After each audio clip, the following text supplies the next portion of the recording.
School ఎన్నో తెలిసిందా? 5. మిగతా 55 మందికి బుద్ధి ఉందా లేదా అనేది వాళ్ళకే తెలియదు.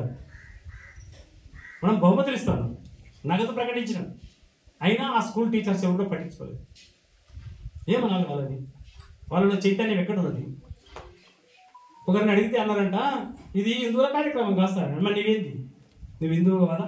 అదే హిందూ దేశంలో ఉండే వాళ్ళంతా హిందువులే అని మన శాస్త్రం చెప్తుంటే, హిందువు కాదు, ముస్లిం కాదు, తుర్కోడు కాదు అంటే ఏది తుర్కోడు తీసుకుపోయి బయలుదేరి హిందుత్వంలో ఉంటేవు హిందుత్వానికి కాపాడు.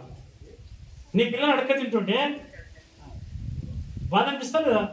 మరి మన పిల్లలు జ్ఞానం లేకుండా ఇప్పుడు స్కూళ్ళల్లో భగవద్గీత చెప్పకపోయి, మహాభారతం చెప్పకపోయి, రామాయణం చెప్పకపోయి, సాయంక సామాన్య శాస్త్రం చెప్పి ఇంటికి వెళ్ళిపోతుంది. వాళ్ళలో సంస్కారం రావాలి.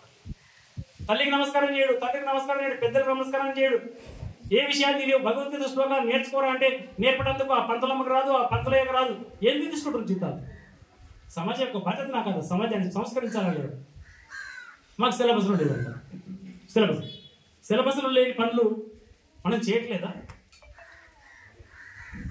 చెప్పాలంటే నేను టీచర్నే కాబట్టి టీచర్ కమ్యూనిటీ చెడు పేరు వస్తుంది. రియల్ ఎస్టేట్ వ్యాపారం చేస్తున్న వాళ్ళు ఎవరు? చిట్టీలు వేస్తున్న వాళ్ళు ఎవరు? బళ్ళకి వచ్చి అల్లికలు చేస్తున్న వాళ్ళు ఎవరు? అల్లికలు అంటే తెలుసు కదా, బట్టలు తెచ్చుకుంటారు, అమ్మాయికి ఇటు వచ్చి అల్లుతారు. పిల్లలకు పని చెప్తున్నది ఎవరు? ఇంట్లో పని చేయించుకుంటున్న వాళ్ళు ఎవరు? మనం చేస్తున్నాం కదా.